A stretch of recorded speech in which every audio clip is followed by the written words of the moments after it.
Simon Lewis from Travel Concept Solution.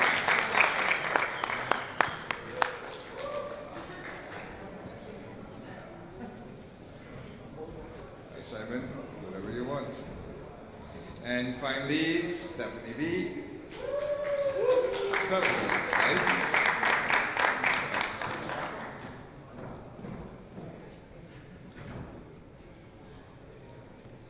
So, welcome everybody. I'm sure this afternoon that we're getting a little bit tired, right? All right, especially after a fun night. Okay, so I have a couple of questions for you, just like in previous sessions, and then I'm sure the audience will have some others. So, I would like to ask in turn again. My first question is, you know, when working in terms of destination marketing with a blogger or in general with a digital travel influencer, you know, the general practice is to invite them over, as Catch mentioned, for freebies. Come over, stay in our hotel, write about us, use our airlines, whatever the product is. But how else do you think we can create value as digital bloggers to promote a destination? Is this the only thing we do? Go there and write, and take videos, take photos, and finish? Is this the only thing? Maybe we can start with you, Jannike? Yeah, I think the first thing is that we need to get out of the set programs that the DMOs or the destination is setting up, because everybody is seeing exactly the same thing in every destination. So for travel blogging, we have a unique opportunity to see other things. To discover, to explore, and see a destination from a totally new angle. And actually, some of the campaigns that we've been working on has made the destination see themselves from a different angle and try to build on like new things to sell to the audience. Yeah, so because influencing is very individual to the influencer, right? Everybody has their own perspective. What do you think, Steph? So I see two mistakes that destinations tend to make.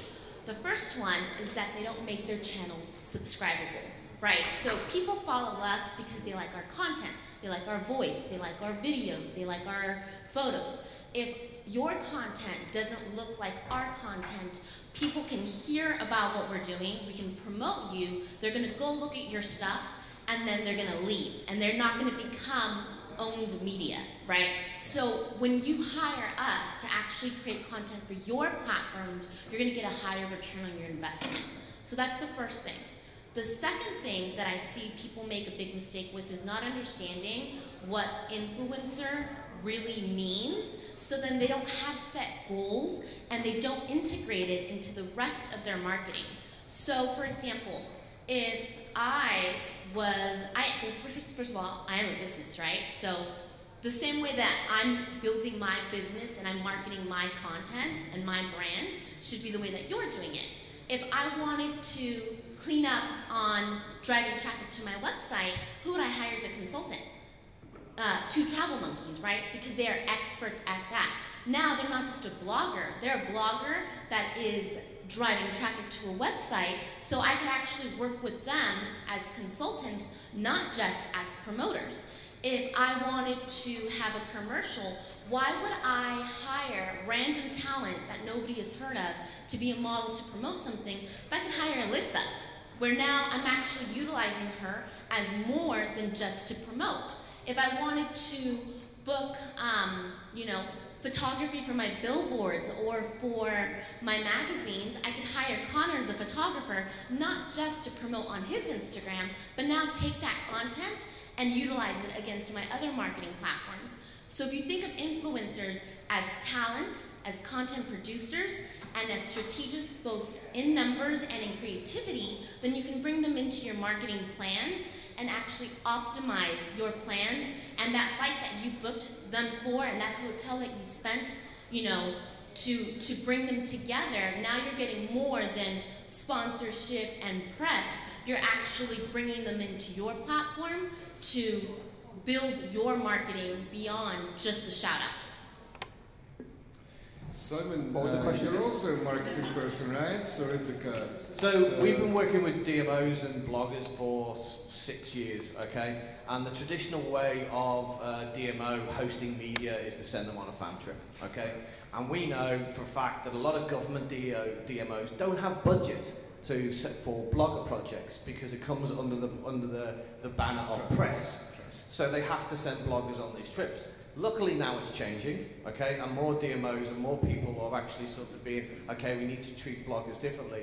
So, you know, I agree with some of the things that you said there. You know, if a DMO is to use a blogger on a press trip, don't just invite them, give them the flights, bring them over, just to show them the normal things and then wave goodbye. Because often you're missing an opportunity. You know, the blogger can actually say to you, you know, okay, well, while I'm there, I can actually do a little bit extra for you if you give me some more time.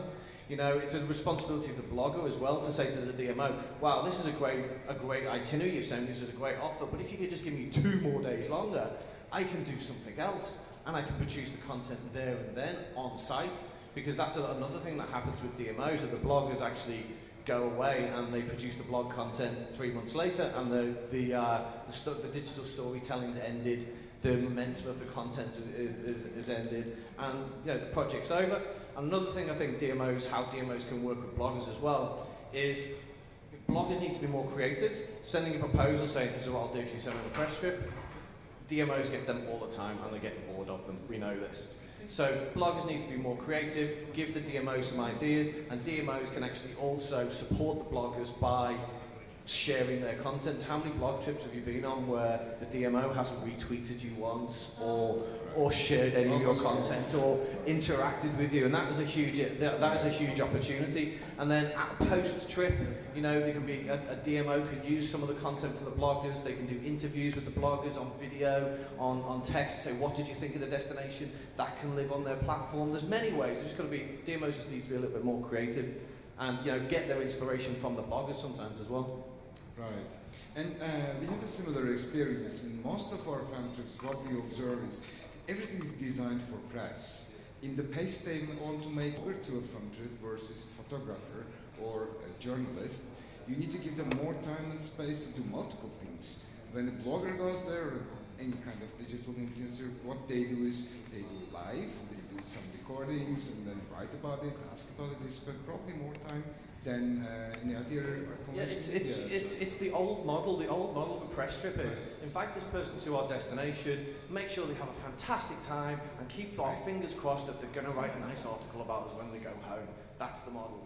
When a digital influencer are coming over, they're actually working while they're in the destination. So if they're a photographer, you know, for example, you mentioned photographer, say, okay, is there anything particular you want to take photographs of? You know, do you need sunrises? Do you need sunsets? We need to make sure you're in your locations for those shots. You know, if a blogger's coming over and their special, their niche is food, is there anything particular you really want to try while you're here? There's a responsibility of having somebody within the DMO who actually understands what a blogger does and can actually sort of, you know, improve the experience so the DMO gets better content. Simple. Thank you. So when I prepared this question and we discussed earlier over email with you, one thing on my mind was whether you're going to say anything negative around this, but I want to ask you first.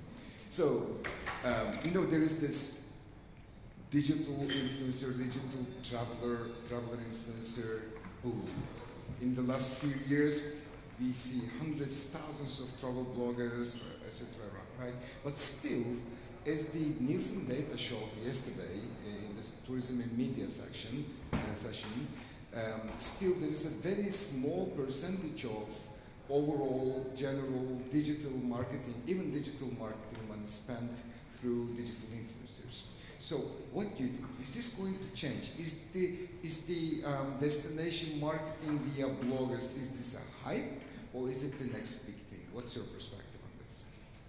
I think it's moving more and more against, if you see all these apps also with customer reviews, so we tend to trust other people more than we trust a marketing agency. So I think it's just like more and more coming. Yeah, basically. I think that we consume our media online a lot. And so if that's where your audience is, then you're going to have to do it, right? And the difference between, again, if you're doing digital marketing anyways, why wouldn't you use an online personality? You see YouTubers are getting booked for having their own Netflix show. You have, you know, social media influencers. They're actually, like, I get to speak about travel on TV because the TV shows want me to promote them on Twitter, you know what I mean, or on Instagram. So actually traditional media and traditional forms of advertisement are now pulling us slowly, and they're the biggest brands, all the big luxury brands, all the DMOs with the most money, they're the ones that are investing in social media influencers and blog influencers because that's the direction that it's going in, and eventually everybody will catch up, I think. Again, I go back to an old-fashioned way of booking a holiday. You know, how did people book holidays 15 years ago? They sat there, they read it, they saw an advertisement in a newspaper for a flight deal, they saw a travel show on TV, they said to their wife, husband, partner, hey, Mauritius looks nice. So why don't we go to Mauritius? And then the next stage is to go to the travel agent, get some brochures on Mauritius, etc. Nowadays, the buying cycle has changed. They just Google. Yeah, no, the buying cycle is actually before Google. You have to have a question to put into Google. Sure. The buying cycle changes. The buying cycle is now multi-devicing. You are watching TV, but you're also on your phone, right? I'm watching, you know, I sit at home watching a football match. I'm always scrolling through Facebook, and I see a picture of a friend on the beach in Mauritius, and I go, I want to go to Mauritius. That's where the inspiration comes from, social media. So I think blogging is the next big thing, but I don't think the phrase blogging needs to develop into digital content creators, because calling it blogging, it's already gone beyond that. Digital content creators are all professional at creating content and marketing destinations and brands via their social media. Until something like Netflix starts doing travel shows with YouTube with bloggers, you know, that might be the next big thing. But at the moment, I think it's it. Yeah, can I just add something? As a travel blogger, I think also we need to take some responsibility for the content that we create about the destination. And I know that Grand Canyon can be a super backdrop for a gala dress and high heels, but you cannot actually hike in Grand Canyon in a gala dress with high heels. So sometimes it's... Did you do that, Stephanie? I hiked in normal clothes and changed into a dress at the way in Arizona. Yeah, but sometimes it can lead to, sorry about that, sometimes it can lead to, I wasn't referring to you. No, it can lead to like dangerous situations because we are providing information, inspiration, but also information about a destination. So if people see that you're on top of a hill in just shorts and a tank top, and it's actually, if you did that and you have no water, you have no supplies, and it's a 10-hour hike, like we have in Norway, we have this viewpoint where everybody wants to go. It takes 10 hours, and it's daily rescue teams there because people don't understand that this is actually physically hard thing to do. Because there are some, pretty pictures of people up there in not suitable. Yeah, so they want the same. So you can't go that in a flip-flops or just without equipment. So, but people do. Oh, thank you for bringing this up. That's why I thought that's what I said in the beginning, because there should be a different side of the story as well. As I said, there are hundreds and thousands of bloggers now. I agree with you, the destination marketing via bloggers is not maybe the next thing, but it is definitely something that we could exploit more as destination marketing people. But you're right, Jannicke, I totally agree with you. We as bloggers have other responsibilities as well. I mean, doing the same thing over and over and telling it from different people's eyes, yes, but in exactly the same way, I don't think this is adding too much value. If you increase your quality of content as a blogger, then I think that is moving one step forward to better destination marketing via bloggers, right? Thank you for that. My last question before I turn to the audience is, what can a travel blogger do to promote a destination that other marketing tools cannot. You referred to TV, you referred to other tools of marketing, and you talked about journalists. So what do you think we offer the destination marketing offices that others can't? There's many things bloggers can offer, but one thing that they can do against the examples that you've given is they can engage with their audience live. Yeah. So, you know, while you're on location, you can ask questions, you know, that's what Snapchat's become very good for. You know, Facebook Live will become Instagram. Yeah, like Facebook Live and Instagram. Yeah. You know, I'm here in Istanbul, tell me where to go, you know? Yeah. That's the thing, they can engage with their audience while they're there. That beats up obviously TV and what was the other example? Newspapers and magazines. Right. Yeah, so that's very, very important. You can also obviously reach a new audience because you're using a blogger because you want to target their audience, so it's a great way to reach a new audience as well. And also, you know, you can target a niche. If you use certain bloggers that write about food or weddings or adventure, you know, you could target a niche, where, you know, you can do that with magazines as well, but it's not as targeted. There's many ways. Yeah, and also the thing that I said for your first question, we tend to trust people and not marketing agencies. So I think that the trust issue is a big part of so what we can do for. It's an individual, personal relationship between the audience, right? But I don't think we should. I never underestimate my audience, but I don't think that my audience is as loyal as some people might think. Like, if I don't post an Instagram picture today, they will not come back, or, you know, it's like. So I think we have some audience that are loyal, but we also have a personal voice. Coming up. Yes, but we have a personal voice, and it's like talking to a new friend. Like, can I recommend this to you? And to be able to do that, I think we also need to you know, do our research and present the truth, and in all the things that we do, because we're a source of information, and not only about the highlights in a city, just also like meeting normal people, everyday life, learn about the culture. So we can actually also educate in a different level than just somebody telling you that this and this place have this and this culture. Steph? I think that we forget that social media is a media. It's a form of media, right? So there's multiple channels, and for example, I might do really produced content on Instagram. It's very different than what I'm posting on Snapchat or Twitter in terms of, you know, what I'm communicating varies per social channel, the way that your message and your channel changes with traditional media.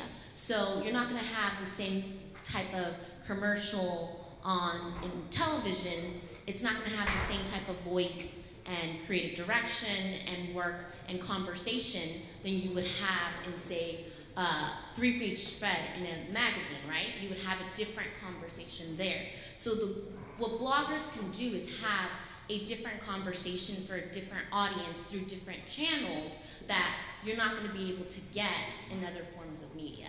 And, you know, I really agree that we're much more relatable. We're real people that, you know, went to university where your target market went to, or lives and does things that are really exciting, almost like a celebrity, but also are really average, everyday people that your audience actually can see you as, you know, I'm like your sister, or I'm like your cousin, or I'm like your girlfriend. And now they have things in common with you, so the message relates more, and your advertisements and your traditional journalism of writers that you don't see their face, it's not going to do that for you. Yeah, also with bloggers, people, you know, DMOs don't realise it as well, and brands don't realise it. You know, we talk to destinations and they say, okay, we don't need an influencer campaign at the moment because we're full this summer. Okay, but what about next year? The content lives forever, right? The content lives forever. It's online forever. And you know, and a DMO will say, well, we've used bloggers, but we didn't get the results that we wanted. What results did you want? Firstly, what results did you want? Firstly, because they don't actually understand what results they were looking for, and they don't understand that this blogger is now, if they've had a good experience, they're an ambassador for the destination. You know, and it might happen in 6 months' time, it might happen in 12 months' time. One of their readers, one of their followers might contact them and say, hey, I saw you in Istanbul last week, like 6 months ago, I'm going there next week, can you give me any tips? You know, that sort of engagement and those sort of, you can't get anywhere else. Excellent. Thank you. So, any questions from the audience? Maybe we can spare 5 or 10 minutes. Can you help me with the mic? Mikrofona yardım eder misiniz? Mikrofona yardım alabilir miyim?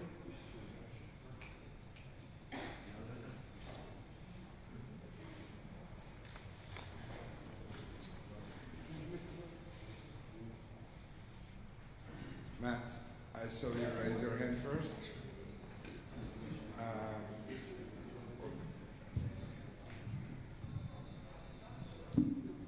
Yeah, I was just wondering, like everything's always changing, right? There's new social networks coming, some pop up and some disappear.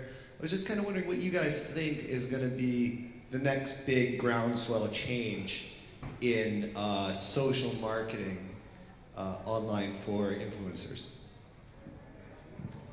Who wants to, any specific person or just?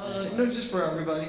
Well, the next big thing, as far as I'm concerned, is the live revolution. Instagram Live, Facebook Live, Periscope, if anybody's ever using that. But also, you know, going back to traditional forms of media, when TV was invented, there was only one TV channel in each country. Now there are hundreds. When is there going to be a challenger to YouTube? When there needs to be a challenger to YouTube. Facebook are trying to sort of challenge YouTube and become a video platform, but I think the next big thing will be Netflix. Netflix allowing user-generated content. They've already got the Yes. the base of people. Any other comments? Awesome. I was thinking the same thing.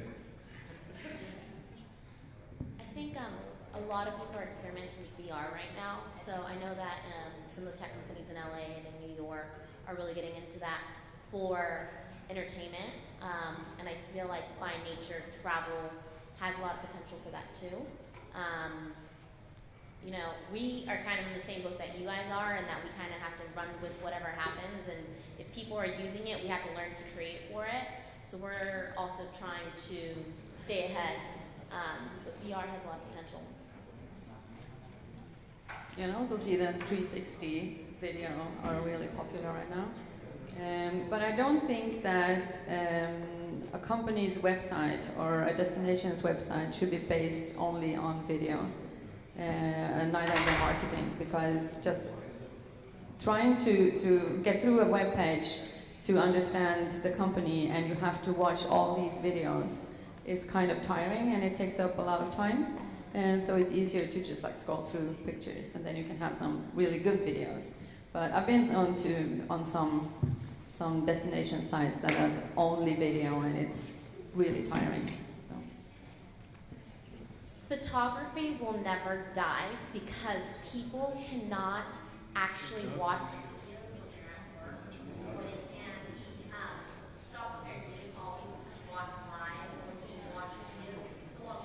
Very popular, photography will always have higher engagement because more people can actually stop to engage in a photo when they're not supposed to. Whether they're in school or whether they're at work, photos will always be the highest engagement over having to actually stop to read or watch anything.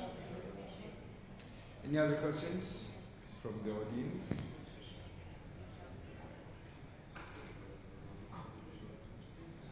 No one? Okay. Jonathan?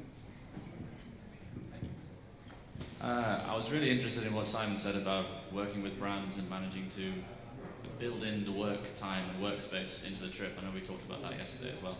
I want to know, is anybody else doing that, working with anybody, working with any brands or destinations, and how much success have you had in convincing them to do it in the first place? It really depends on the brand and the destination, because if it's a brand, for example, and they're employing bloggers, for etc., or content creators to create content, a brand has obviously worked out a strategy of how they're going to use the content.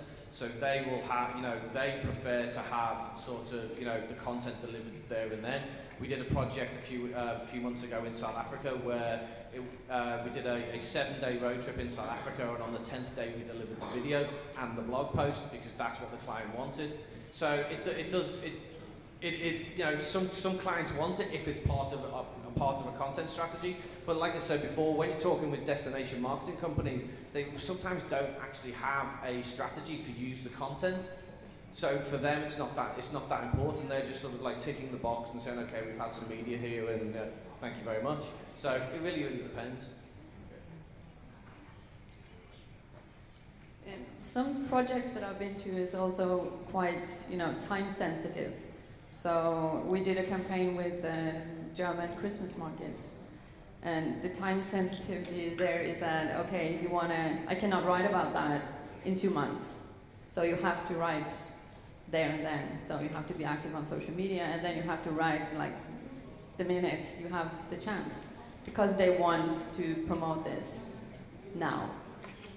So, and you have other projects that are maybe more like time sensitive, that I'm going to write about it in half a year, because then at that time it's more, it's when people are starting to look at that destination, like for a winter holiday, or so it depends. I think it really comes down to communication, and sometimes you have to be transparent or pushy or ask a lot of questions to make sure that expectations meet reality on both sides. For example, people will reach out to bloggers. A lot of us write for magazines, so they'll reach out to us as traditional press, and then they expect me to have this amazing Instagram photo, but they want me to be inside all, the whole time. So having that communication that says, hey, we need to be able to shoot sunrise, or just ahead of time, like, we're going to be doing this, this, and that, or we would like to do this, or I like to hop on a call with my clients and ask them what their goals are for the campaign, so then I can actually make sure that what we're setting up is going to match their needs. And a lot of times helping them understand their needs, because like you said, they might not have a strategy in place, they just know they're supposed to do it. And when you actually go ahead and spend some time educating your clients, they can then do a better job, which means you get booked again, and everybody wins. Thank you. I have time for one more question, if there's any. Matt again? Of course. No, so, once a week, there's another article that says influencer marketing is dead comes out. And usually it points to a situation where somebody hired an influencer who had huge fake following, and it was a big disaster. And they say this industry is dead now and it can't survive. And it really rightly freaks out destination marketers, or any marketers, who aren't really experienced, And learning how to spot fake followers is not like the hardest thing in the world, but a marketer's got like a million things to do, and learning a whole new skill set is not at the top of their list of things to do. So for anybody here who's worried about that, who's worried about hiring influencers and getting the wrong person and having that disaster campaign, what would you, what do you suggest to them? What would you say? It's just sort of a general question for everyone. Hire people by referral. So if I've worked with someone, chances are that they're going to need multiple people from different countries. I can introduce you to the people that have real engagement, that are professional on site. Because you might have a ton of people following you on the internet, but not actually Engaging? No. Sometimes, especially with a lot of the luxury DMOs, they expect their media to behave a certain way because they're used to working with people. That traditional press is a lot older than a lot of us influencers. So sometimes you might get somebody that's 18 years old who's never been on a trip, and he's going to be crazy, right? So if you work by referral, it's a very small community, and we tend to know who has the real audience. And the second thing that I would say is to look at comments. So if somebody you can actually buy followers and you can buy likes. So you can actually, before I used to say, look at the likes, so then you can see if it's proportionate to the audience. If every single photo has a ton of likes, but you have 6,000 likes and 10 comments, it's probably not a real audience. And that's a really good way to spot people that, you know, again, because so many companies aren't paying, a lot of people are very desperately trying to make an impression too, and they don't really have the money to build their company, and they'll do whatever it takes because to them it's a free trip. Whereas if you're working with somebody that actually does it as a business, you're going to get your return on investment because they've actually been able to create the content they need to do, and they align themselves with certain brands. Simon? I would say work with specialists and agencies because, like you say, marketing DMOs don't have time for this. They've just got a brief. I need 10 influencers to do this trip next week. Where do I go? Go to an agency, go to a collective of bloggers and say, look, can you send me your 10 best people for this job? You know, they've done the due diligence, they've checked out their stats, they've got the media kits, and they know who to work with. And it annoys me every single day because so many times we get emails from destinations and clients to say, yeah, we use bloggers, but it didn't really work for us. We had a bad experience. That's because often they've found a blogger, they've been contacted by a blogger. You know, bloggers in the markets I work in, you know, there is the blogger versus blagger.